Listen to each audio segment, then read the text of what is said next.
Everyone, get into your seats right now. You're listening to No Stupid Questions, the podcast that explores the weird and occasionally wonderful ways in which humans behave. Here are your hosts, Stephen Dubner and Angela Duckworth.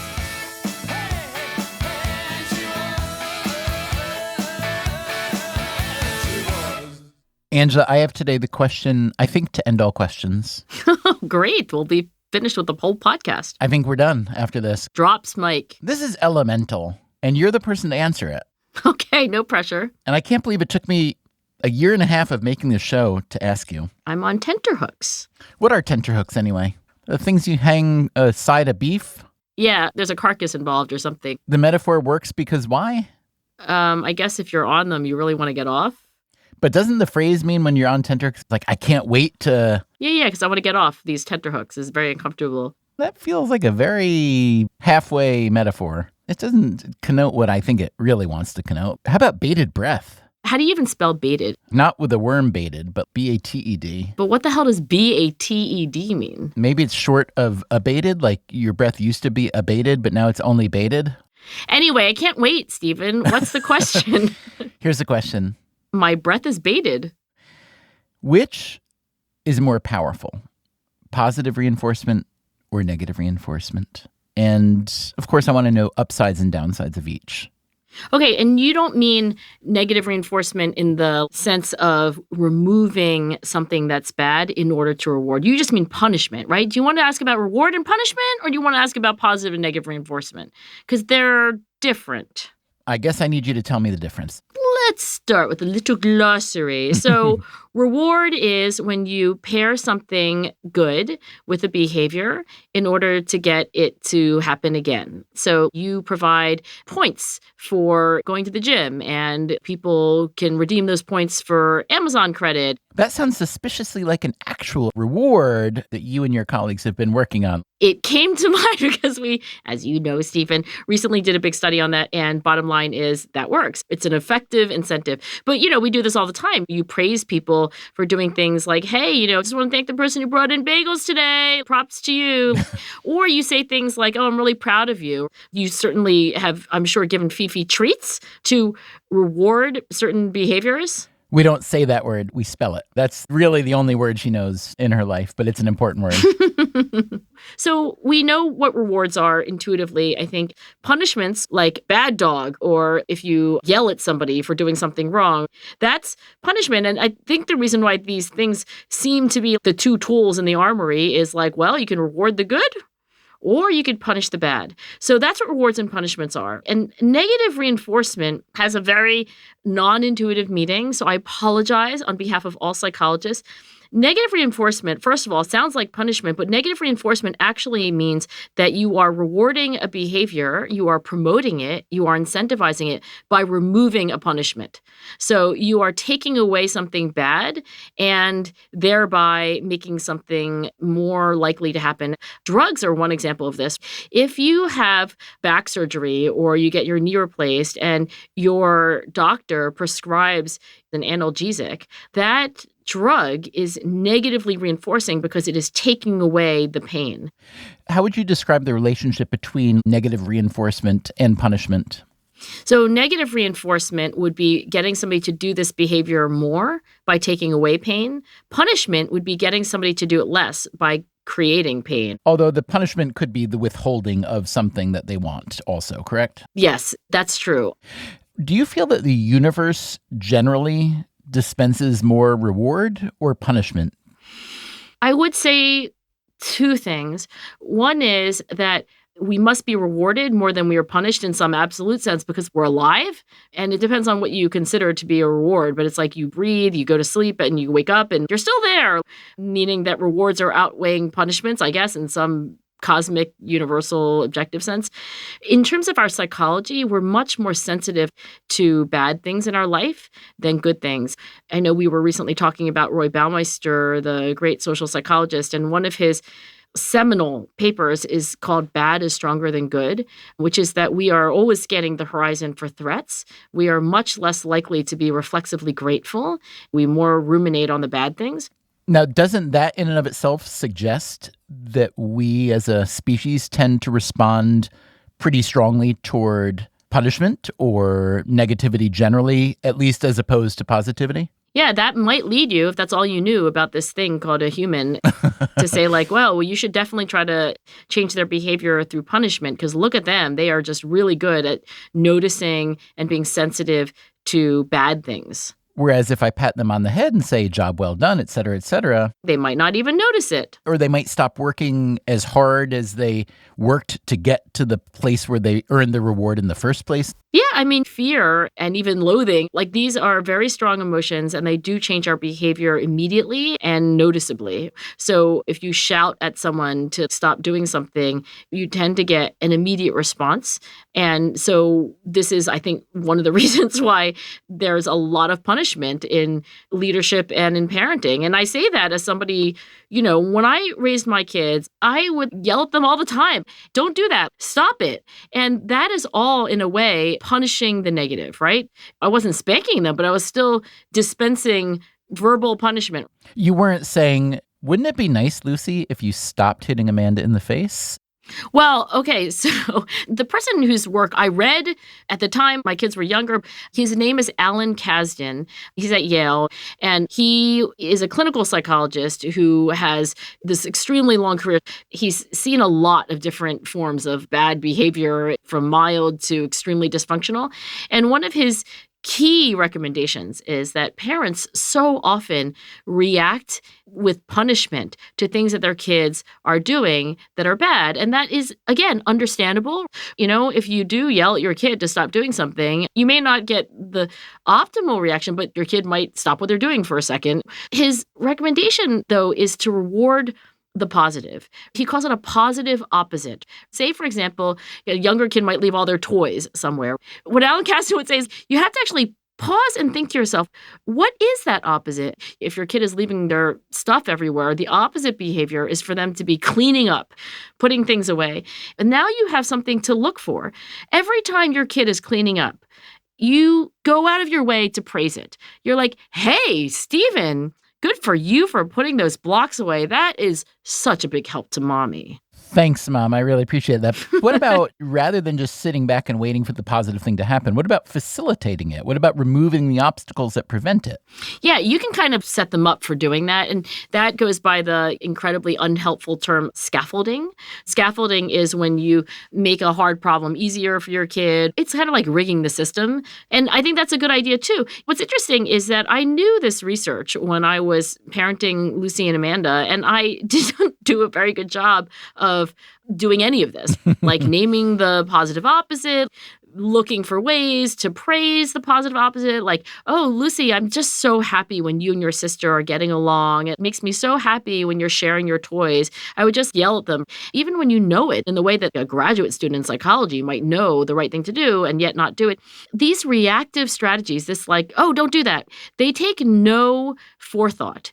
They just happen after the fact. And this positive opposite praise, that takes a lot of energy and a lot of proactive strategic thinking. So you're saying you need a little bit more planning or thought to create the reward ahead of time versus the punishment, which just comes out of your mouth naturally. Yeah.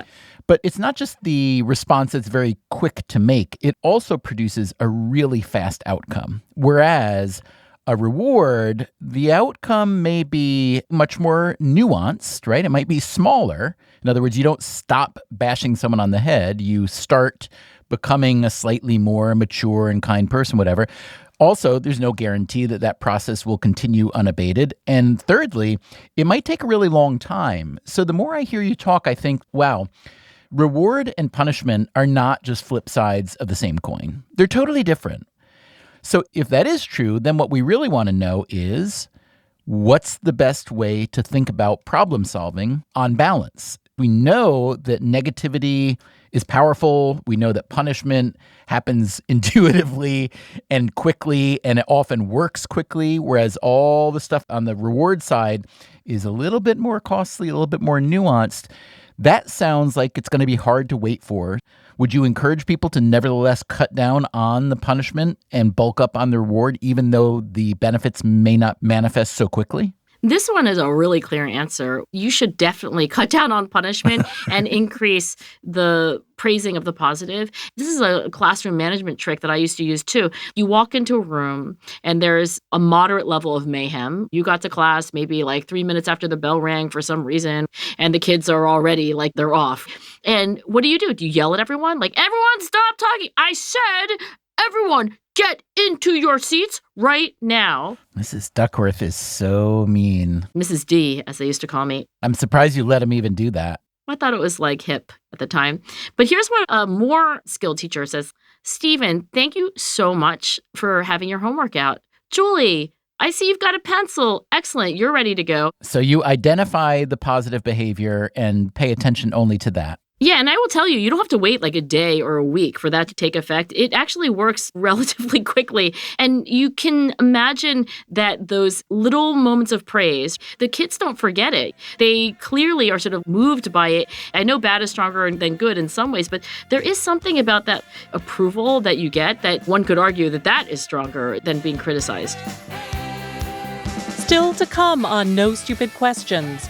Stephen and Angela discuss how positive reinforcement and rewards could be used to encourage nationwide pro-social behavior. Hey, I'll pay you $10 if you vote.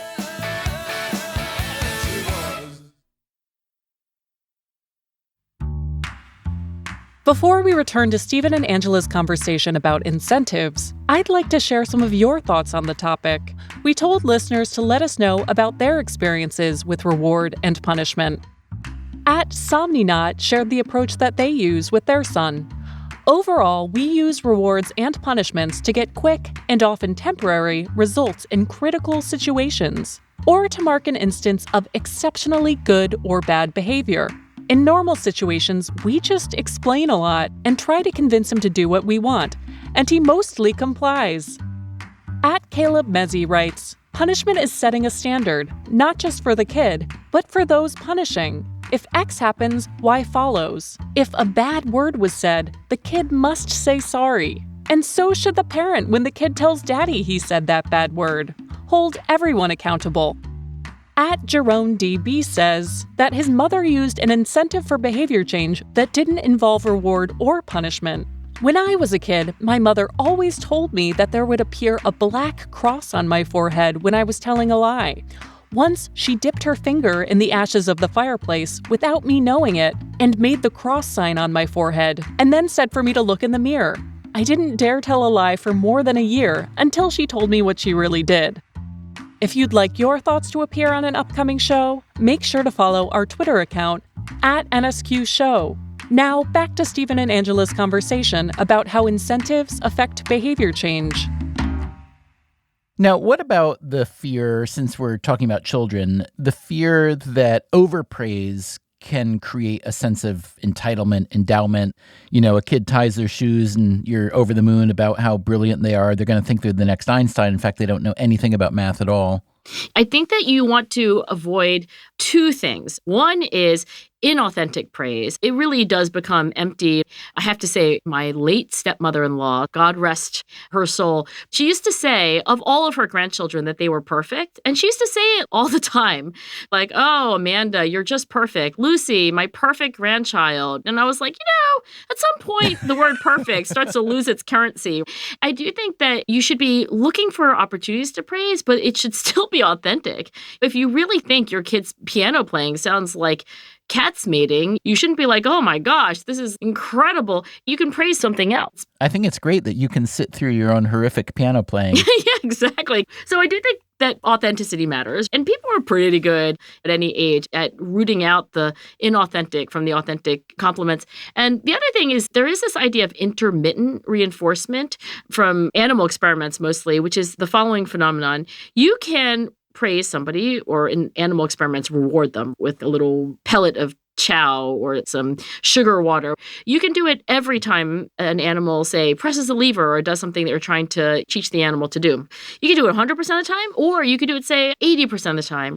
And you might expect that rewarding a behavior 100% of the time, that's the strongest form of reinforcement. That's the best kind of reward.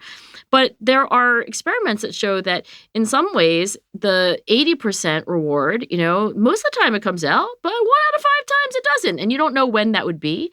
That can actually be more lasting. So some would argue that with kids, you shouldn't praise 100% of the time, not only because it's inauthentic, but also because you want to get a little bit of this uncertainty into the system.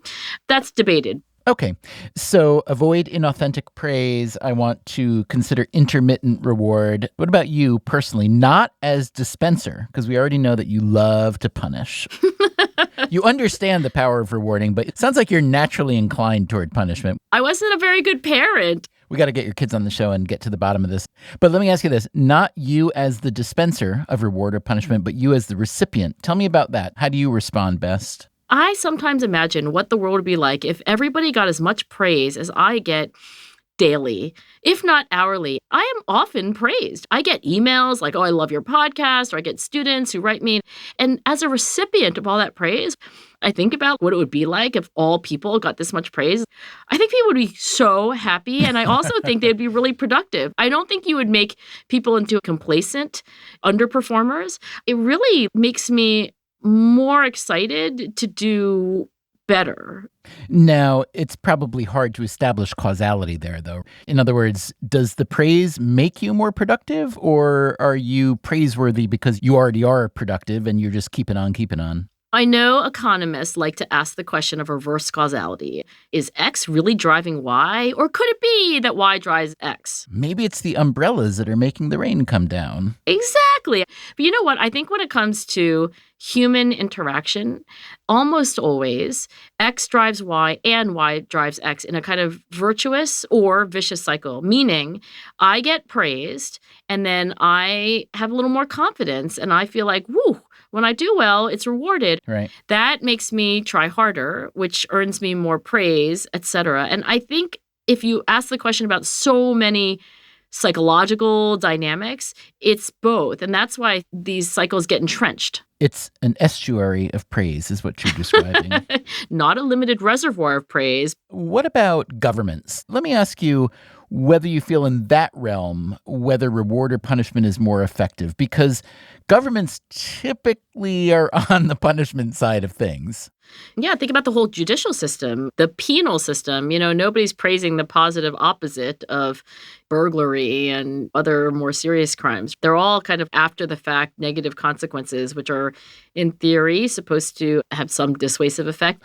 Well, our mutual friend, Richard Thaler, who's an economist at the University of Chicago, he wrote an op-ed in the Times. This was some years back. It was called Making Good Citizenship Fun. So we're not talking about crime and punishment here. We're talking about compliance, things like that.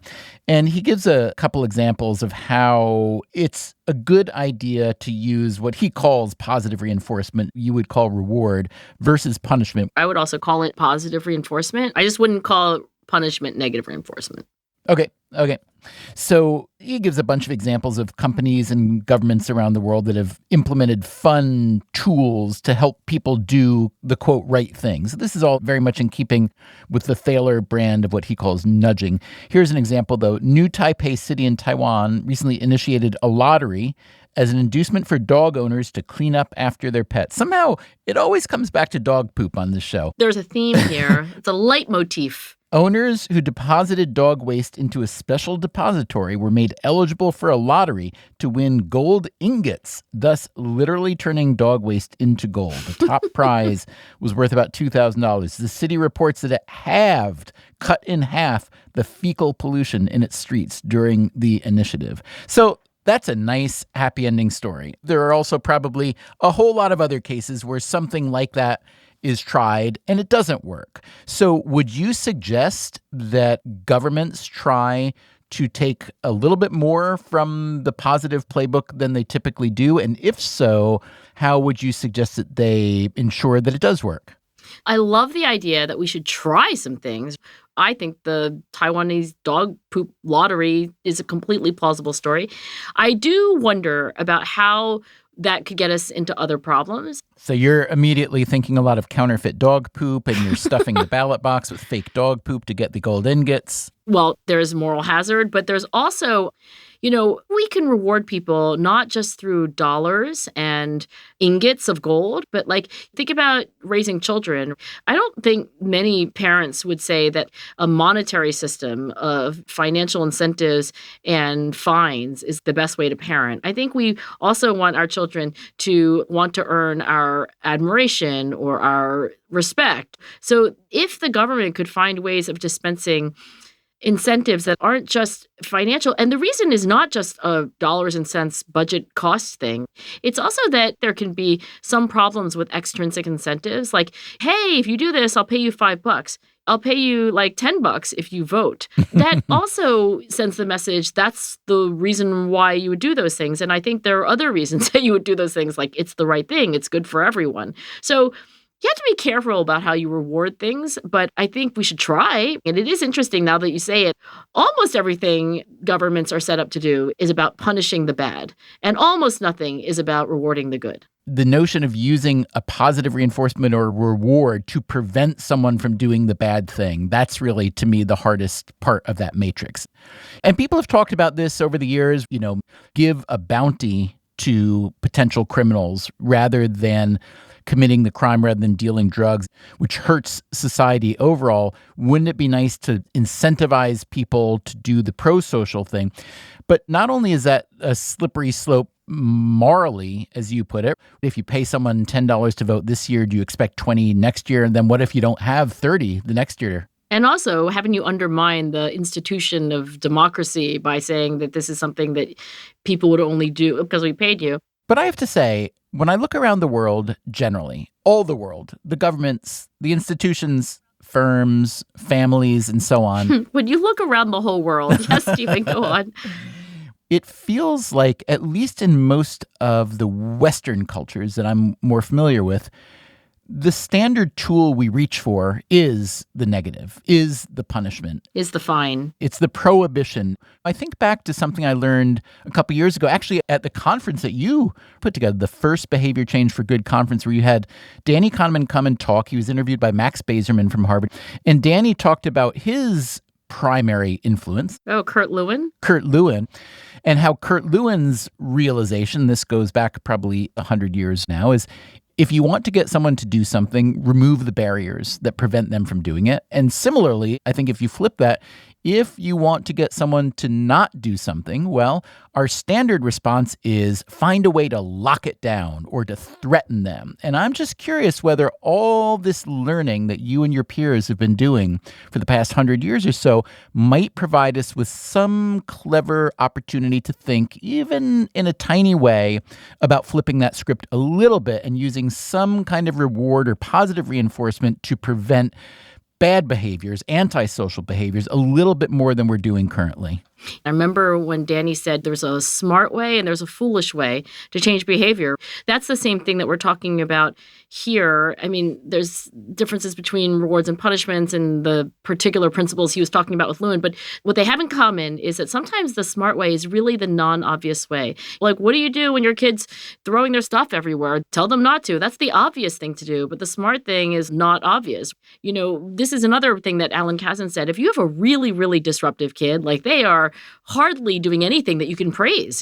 And they're certainly not doing the positive opposite. He was like, just praise anything. Literally just praise them when they're just sitting there. You don't even have to praise extraordinarily great behavior. Just praise them when they're not doing something terrible. And so I do think this non-obvious route is very often the smart route. And it's maybe for lack of wherewithal or just that we are kind of frazzled, we do the more foolish, reactive, but less effective thing. Well, Angela, I have to say, I think, parenthesis, authentic praise, you handled this question really well today. I also think, intermittent praise, you almost always do that. And therefore, I think, parenthetically, as a friend, that we should probably do this again next week. And it's probably time to go. parentheses, smile, end parentheses. Thank you, Stephen. No Stupid Questions is produced by me, Rebecca Lee Douglas. And now, here's a fact check of today's conversation. In the first half of the show, Stephen and Angela conclude that tenterhooks are tools used to hang slabs of meat. This is incorrect. A tenter is a frame on which fabric is stretched to prevent shrinkage while it dries. Tenter hooks attach the material to the tenter. The phrase "to be on tenterhooks" originated from this method of drying and was used to mean being in a state of suspense or anxiety. Angela wonders about the definition of baited, as in bated breath, and Stephen says it might just be a shortened version of abated, an adjective meaning to lessen in intensity or amount. This is correct. The phrase bated breath, meaning to hold one's breath in suspense, was first used in Shakespeare's play The Merchant of Venice. Today, baited is rarely used outside of that one specific phrase. Later, Stephen references a 2012 New York Times op-ed by Nobel Prize-winning economist Richard Thaler, and he reads the following passage about dog owners in New Taipei City. Owners who deposited dog waste into a special depository were made eligible for a lottery to win gold ingots, thus literally turning dog waste into gold. Sorry, Professor Thaler, but I have to fact-check you here. They figuratively turned dog waste into gold, not literally. A literal transformation would mean a bizarre form of alchemy that would certainly result in humans exuberantly collecting and investing their pets' defecation, rather than depositing it into a special bin and waiting for the results of a lottery. Finally, Stephen thinks that in most Western cultures, punishment is the standard tool. According to the World Prison Brief, the United States is the most punitive country in the world, with 629 prisoners per 100,000 people. But some non-Western countries have high incarceration rates as well. Rwanda comes in second on the list with 580 prisoners per 100,000 people. And Turkmenistan is third with 576. That's it for the fact check. Coming up next week on No Stupid Questions, what happens when something you've believed for a long time turns out to be wrong? And he said, yeah, that guy, he's the epitome of stupidity. That's next week on No Stupid Questions. No Stupid Questions is produced by Stitcher and Renbud Radio and is part of the Freakonomics Radio Network, which also includes Freakonomics Radio, People I Mostly Admire, and Freakonomics MD. This show was mixed by Eleanor Osborne. Our staff also includes Allison Craiglow, Greg Rippin, Morgan Levy, Zach Lipinski, Mary DeDuke, Ryan Kelly, Jasmine Klinger, Emma Terrell, Lyric Bowditch, and Jacob Clementi. Our theme song is And She Was by Talking Heads. Special thanks to David Byrne and Warner Chappell Music. If you'd like to listen to the show ad-free, subscribe to Stitcher Premium. You can also follow us on Twitter at NSQ_show and on Facebook at NSQ Show. If you have a question for a future episode, please email it to nsq@freakonomics.com. To learn more, visit freakonomics.com/NSQ. Thanks for listening.